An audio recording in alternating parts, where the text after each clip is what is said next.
Will Bryce Young be ready to start by week 1? I'll tell you right here on Locked On Panthers. You are Locked On Panthers, your daily Carolina Panthers podcast. Part of the Locked On Podcast Network. Your team every day.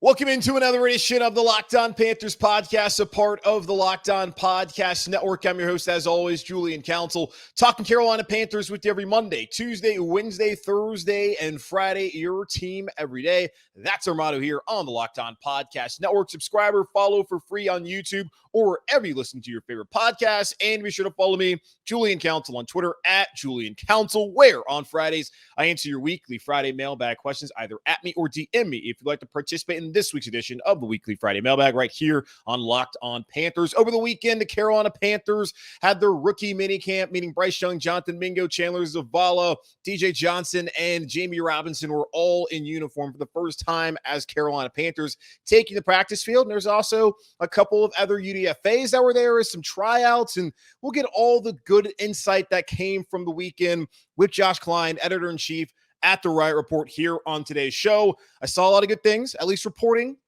on Bryce Young and the likelihood that he'll be ready to go week 1 at Atlanta. And there's also some talk about Jamie Robinson and what he was able to do over the weekend. Now, it's only the rookies, and the majority of the guys that were out there will not be on the team. And if they do make the team, might not be big-time contributors. We do expect Bryce Young, of course, to be that as a starting quarterback here in 2023 and the franchise quarterback here in Carolina. So we'll see how it works out. But Bryce Young, obviously the plan is to bring him along, slowly have to earn the job. But by week 1 in Atlanta, you would think he'd be the starting quarterback for your Carolina Panthers. I'm going to talk to Josh Klein, editor-in-chief at the Riot Report here on today's show in just a moment. But before we get there, the conference finals are set there in the NBA playoffs, and make a fast break to FanDuel during the NBA playoffs, because right now new customers can get a no-sweat first bet up to $1,000. That's $1,000 in bonus bets if your first bet doesn't win. There's no better place to bet all the playoff action in America's #1 sportsbook. Visit FanDuel.com/lockedon and get a no-sweat first bet up to $1,000. That's FanDuel.com/lockedon. FanDuel, official sports betting partner of the NBA. All right, back here on Locked On Panthers, and as promised, the editor-in-chief at the Riot Report, Josh Klein. Follow him on Twitter at Josh Klein Rules. Josh, how you doing, buddy? I'm doing absolutely fantastic. Beautiful spring day. I got to spend some time out at the practice field, watching some dudes run around in shorts, and it's just it's a magical time to be a Panthers fan, magical time to be alive, and excited to be here talking to you about it. Yeah, who doesn't love guys out there in shorts for rookie minicamp, OTAs in May? You're getting a little bit of taste of football. You got the new players in, the new coaching staff, but we're not quite there yet. Now, I'm certainly someone who is going to get pretty close to desperate here over the next couple of weeks, just wanting the season to be here, especially now that we've gotten past the draft. Now we know who's going to be on the team. I think a couple more additions, especially edge rusher, that would be nice to add before we officially get down to training camp and start off the season. Got the schedule last week, but I'm excited, ready to get into it, and want to talk to you because you had boots on the ground there at rookie minicamp. I do understand that the vast majority of the participants will not be on the roster, and those that make it, likely outside of Bryce Young, probably won't have that big of an impact. So let me ask you about Bryce Young and a few of your takeaways from this past weekend. How did he look? Because the entire franchise's hopes and dreams all hinge behind the short man, Bryce Young, being the franchise quarterback and being able to take us heights that we've never seen here in Carolina. Yeah, well, I'll just start here, and I don't know if you guys are ready for that. I don't know whether we're breaking news here. Maybe this will be turn the TikTok camera on. This might be something that gets out there, goes viral. But he's small. He's small. He's when he came out of that bubble and lined up behind the backup offensive linemen, not even the guys that are going to be on the roster for the most part. He looked small, and you've seen all the videos. I'm sure you've seen all the memes and the jokes, and it is a little bit jarring. And that was one of the reasons why I wanted to get out there and see him. It's because I wanted to see what he looked like in the flesh and in pads, and whether all it was kind of kind of a lot of much ado about nothing, but it is much ado about something because he is a very small man. And the reality is that if he can do what he did at Alabama, which is stay healthy, if he can avoid hits, if he can even bulk up just a little bit, I think it's going to make a huge difference for him. But these are all things that I'm not saying anything new or exciting. So here are a couple things that I can say that are new that might be interesting for people that I was able to see him. When they were running 7-on-7 drills, one of the things that I really was impressed by was when the play broke down. Now I get it, 7-on-7 drills, there's not really any danger. He's not going to get sacked. He's not going to get hit.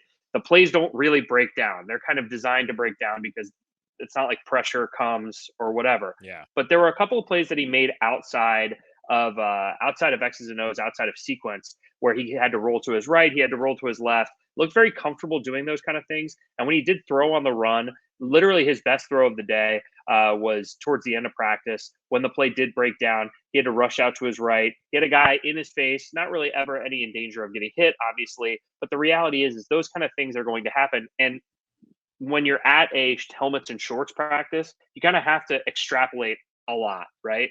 And you can extrapolate negatively, you can extrapolate positively. When you look at those plays, and when you hear the way that Frank Reich and Josh McCown and the other guys talk about how he is, even in the huddle and leading these guys, so much of being a quarterback is not necessarily making the plays. It is making the plays when everything goes right. It's making the plays when things go wrong and how you can lead the guys around you. And it seems like from those fronts, that Bryce Young is as advertised. And it's exactly like you mentioned, we saw from him the last 2 seasons at Alabama. You talk about Josh McCown and Frank Reich and how they talked about Bryce Young so far. Do you get the impression that they are gearing up for him to be the week 1 starter? I know we still have a long period of time to go and that he'll start off when OTAs, the actual full team will be there. He'll start off with the number 2s. But do you get the impression just from listening to Frank Reich and their comments about Bryce Young that the plan will be to get him ready for week 1 against Atlanta as the starter? I do. I think that when you look at where this team is at, and I think a lot of people have very high hopes for what could happen this season, including a lot of people that are in the building and in that front office and on that coaching staff. I mean, they still drafted a rookie quarterback number 1 overall. When you draft a rookie guy number 1 overall, especially in today's NFL, that guy's going to be starting. And whether it's week 1 or week 3, it kind of seems like that doesn't matter. So to me, unless there's something crazy that happens, I would be absolutely shocked if he wasn't starting week 1, because realistically, what are you saving him for? Do you want the 2 weeks that he would be working behind Andy? Does that make that big of a difference for him to maybe get used to the machinations of the NFL week? Maybe, but for me, I think you throw him into the fire, especially against a defense like Atlanta, which is not great, and then as you go further into the schedule, the defenses actually get a little bit harder and tougher. So for me, I think the move is put him out there week 1, and I think that is what they're going to plan to do. Yeah, and I'm telling myself I'm going to be patient. Whenever they feel the time is right, the time is right. And we'll see how it all works out in the end with that. And 2, I wanted to see the schedule because I recall Frank Reich talking about when we were leading up to the draft, just saying when he first came here to Charlotte back in that 95 season, he started off the first 3 weeks. Then they had an early bye. Then it was Kerry Collins. I wanted to see what the schedule was going to look like. That bye week does not come until week 7. So you're not going to wait until week 8 to start Bryce Young. Now, if they feel that's the way to go about it, then okay. But I don't see that being the case because of the realities like you brought up. You draft the guy number 1 overall, you're going to start him. And with 4 of the first 6 games on the road, it makes sense to kind of just go ahead and get him out there, get his feet wet against Atlanta. You're going to play him plenty in the preseason.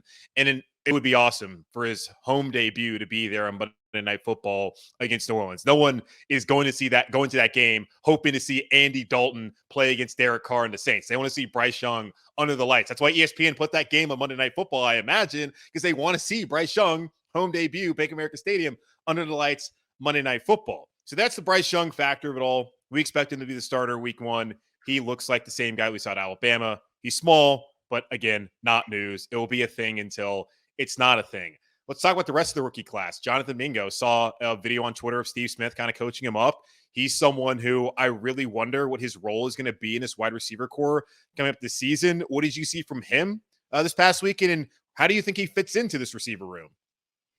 So a couple of things about Jonathan Mingo. The first one is that when you see him, one of the things that really struck me was when he came out for his post-practice media availability. You see him; he looks like a guy that has the type of frame where he could still put on a fair amount of weight. So immediately, one of the things that I really jumped to was like, I'm really excited to see what this guy looks like after 6 months, a year of NFL strength and conditioning guys telling him what to eat, telling him what to lift, telling him how to get as big as he possibly can while still maintaining all that speed. Because realistically, I got vibes of like guys like DK Metcalf, like athletic freaks that you Yeah. haven't necessarily seen in that. No, I hesitate to say number one because I get it, he's a second round pick, but like in that number one wide receiver role, DJ Moore, more of a slight guy that is gonna, play like a little bit of a running back, but also he doesn't have that like heft and bulk and build. Even guys like Devin Funchess was tall, but he never had that like that just kind of that muscle where you look at him and you're like, oh my God, that dude is going to dominate us. So that was the first thing that I noticed. The other thing is when you see him out on the field, very smooth, very controlled in terms of his route running, because realistically during these practice types, that's all you're really seeing. You're not seeing them really go against DBs. You're seeing them run drills, hitches, over routes, things like that. 7 routes, and the way that he was working his feet was really impressive. And I'm excited to see the way that he can take coaching. You heard him talking about what Steve Smith was telling him, that his technique really breaks down as he gets more tired and as the game goes on.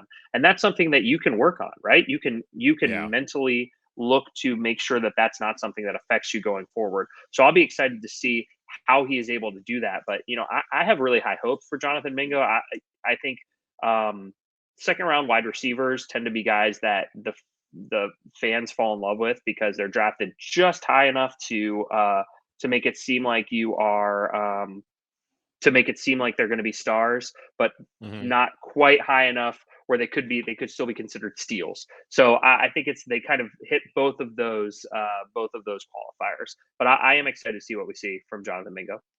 Do you think he can get on the field early, or do you just look at the rebuilt wide receiver room and think maybe he's just going to be a little bit too far down the depth chart, especially when you look at bringing in Thielen, bringing in Chark, like those guys are going to come in and start, and what we saw from Terrace Marshall in the second half of last season?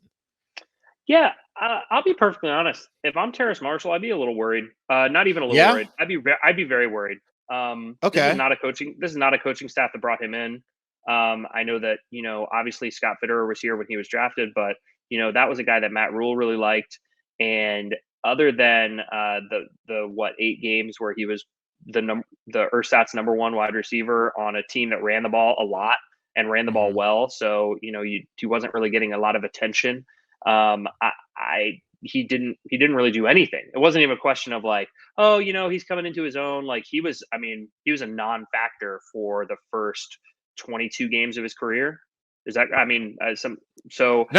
that's fair. So I think he has a lot to prove in, just in this training camp. That wide receivers room is full, as you said. And this coaching staff is going to look at him and say, you got to go out there and prove it and earn your reps. And they went out there and got Mingo to grow with Bryce Young. And so I'm not necessarily so sure that Terrace Marshall's spot in terms of roster position or snap count is guaranteed. No, that's a good point. It's a thought I had when they drafted him, wondering, okay, well, they took Terrace in the second round a couple years ago. Injuries have hampered him. He was a healthy scratch a couple times, especially early on last season. And as you mentioned, didn't really come along until the end of last year when, yes, that was a team that was focused on running the football. And even when he had some big plays, there were some other opportunities down the field that he missed on in some of those games. So he at least showed the potential. I was just wondering, hey, he played well last year towards the end of the season. Mingo, not really a guy who produced all that much in college. Is he going to all of a sudden come in the NFL and start producing day one? I would doubt it, but we'll see. Because that long term, though, Mingo's going to be under contract for 4 years. Terrace Marshall's got 2 more seasons. And if Mingo is some guy who can come out there and beat him out, maybe that's a player the Carolina Panthers want to try and trade, get some assets for as the year moves on. So we'll see how it works out. I don't know if there can be much taken from the line positions like Chandler Zavala, the 4th rounder out of NC State, or DJ Johnson at edge rusher when you go to rookie minicamp. Do you have anything to say about those guys from what you saw this weekend? I didn't think so. Okay. No, there's really nothing to say for those guys. They're in shorts. They're not even making any exactly contact with guys. So you're just watching them kind of get coached. And and see what they could see. Do they?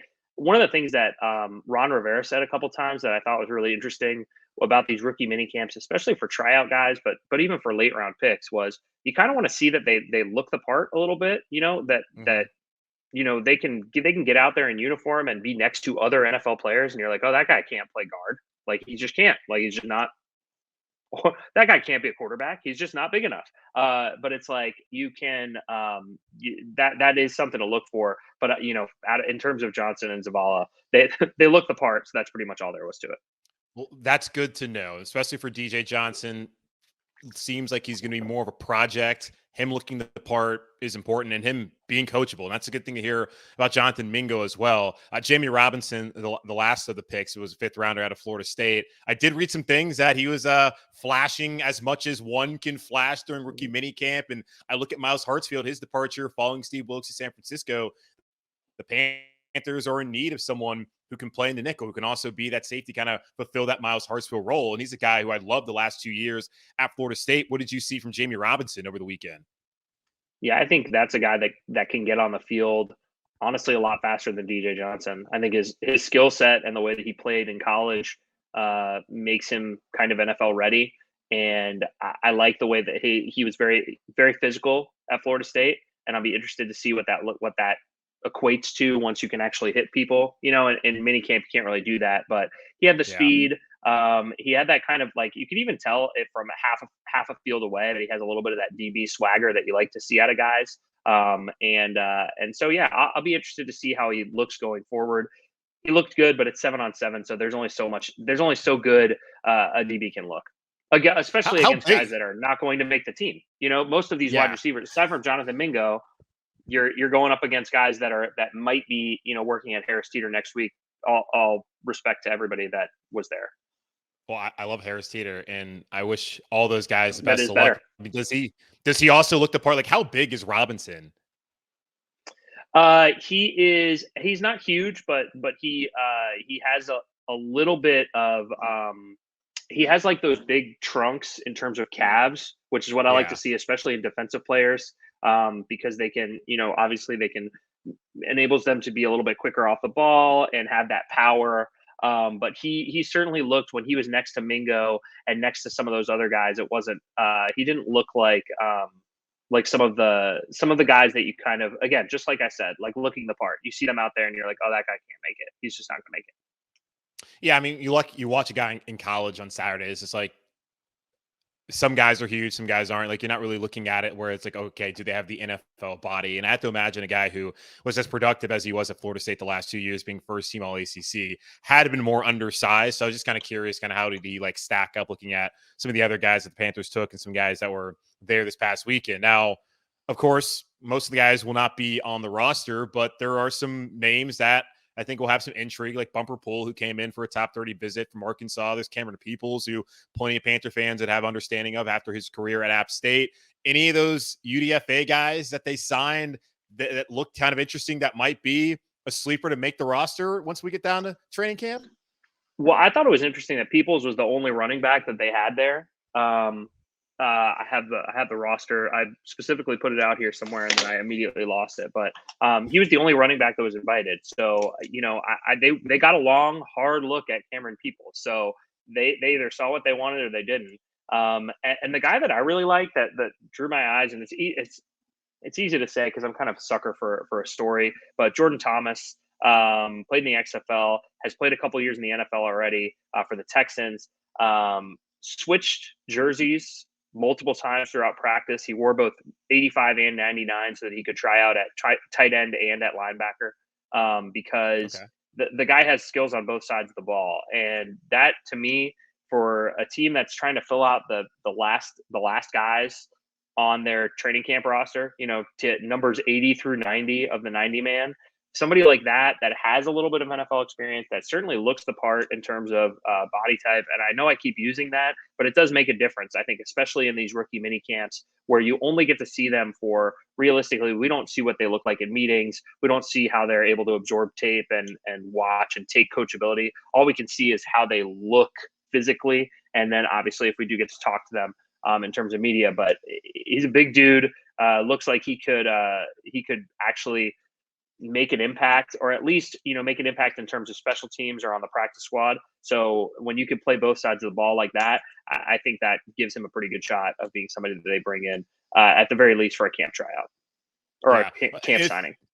Yeah. Well, hey, I mean, they did kind of hint at they might not sign all 90 players. They don't see enough guys that they're all that interested in. So if he took advantage of rookie minicamp, which a part of that is bringing some tryout players. I know I was reading Joe Person earlier on Monday, and he was bringing up Austin Prohl, who, of course, his dad's Ricky Prohl. Austin played high school football at Providence here, played at North Carolina. He's been in a couple of camps in the NFL. He's been on some practice squads, and he was kind of talking up Bryce Young. I don't think he has a role in this team. Just looking at me, he's 5'9", and this wide receiver room, as we already discussed, is pretty loaded. But cool for him to at least get an opportunity to come in here and to try out, and maybe gets assigned to training camp. We will see. But nice to get a little taste as you got OTAs going on. Mandatory mini camp's gonna be next month, and then finally we get down to training camp, and I'm sure the Roaring Riot has a ton going on, as this is an exciting time for a lot of fans. I saw the Bryce Up Sun shirts. I mean, y'all are always killing it with the t-shirts. So what's going on with the Roaring Riot, and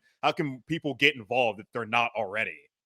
Yeah, we're super excited. If you're not familiar with the Roaring Riot, it's the fan union for the Carolina Panthers. So if you're listening to Locked On Panthers, you're obviously a huge Panthers fan, or you're a big Julian Council fan. But either way, I think the Roaring Riot.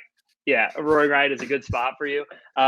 We have over 7,000 members, 40 chapters worldwide. So even if you're not in Charlotte or in the Carolinas, there's probably a Roaring Riot chapter near you where you don't have to watch the Panthers game alone. I know it's been a dark time for the past 3 years to be a Panthers fan. And now, I mean, realistically, this is the most exciting it's been since 2018, probably in 5 years. And number one quarterback, new coaching staff that certainly seems like they have a good head on their shoulders and they know what they're doing, and a ton of good stuff coming up on the horizon. Besides being a Roaring Riot member where you get free access to our tailgate, which is a block from the Panthers game with free food and cheap drinks that all go to charity. There's also our face value ticket exchange. There's a cool t-shirt. There's patches, there's stickers, there's all kinds of cool stuff. And not only that, we have I'll take you a little bit behind the curtain in terms of we travel to all the away games, all the Panthers away games. Before last year, we had never had a trip under 50. And last year we only had one trip over 50. This year, in terms of deposits, almost every trip is back over that 50 number. And for Nashville, Jacksonville, Atlanta, it's in the hundreds. So if you're thinking about, hey, I would love to go and see Bryce Young open his career as a Carolina Panther, get a bus down from Charlotte, tailgate, hang out with the crew, and be a part of something, be a part of the uproar, be a part of the fan community. And that's really all I have to say. Don't watch Panthers games by yourself. So much more fun when you're with other people. That's just all there is to it. That is true. Is it going to be in Spartanburg again for training camp? Have we even gotten official word about that? We haven't gotten an official word, but I'm pretty sure. I have. Okay. I kind of poked around, and I did the thing where you ask, like, "Hey, when we're in Spartanburg, like, is anything going to be in there?" And it wasn't like, if we, who said we're going to be in Spartanburg? So when usually you get a little bit of a pushback if that's not going to be the case. Yes, I just figured, through a Roaring Riot that you might, get a little bit of insight and let me know what's going on. But I assume, because considering what happened with that whole practice facility, that they would keep going down to Spartanburg. Also, one last thing for you. 2024, going to be in Germany. The site visit, whenever it occurs, I just want the invite. I just want to be able to go over. Absolutely. I don't care. Frankfurt, Munich, just let me know. The site tour you guys do before. Just let me know. I'll be over there with you. Help you, pick up some good spots so people can enjoy it once we all get over there in 2024. Absolutely. Pretzels, beers, can't go wrong.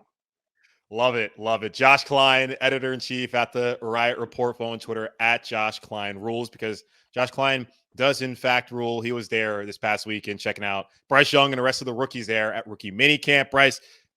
Josh, thank you. Oh, I'm so taller. much. I am taller. Josh, thanks so much for your time as always, man. Of course. We'll take a quick pause, come right back here and wrap up the show on Locked On Panthers. Great conversation there with Josh Klein, editor-in-chief of the Riot Report, who actually, when we hung up, he kind of just like cut out on me, and he's like texting me now being like, sorry, didn't mean to do that. But always great to have Josh Klein on the show. Big Panthers guy, born and raised here in Charlotte as well, like your boy Julian. So interesting stuff from him. Not too much going on, but good to hear that Bryce Young looks the part. Also good to see that Jonathan Mingo could be pushing Terrace Marshall. And hey, I would love to see that. And that's going to be the case. Iron sharpens iron. You need competition no matter what in this room. I just, was thinking, hey, Terrace Marshall had a good year. Yes, this is not the same coaching staff. It is the same general manager. He showed enough to me to think that he can start off as wide receiver 3, but that's talking about like right now in May. Jobs will be earned down in training camp, which appears to be back at Wofford College in Spartanburg, South Carolina.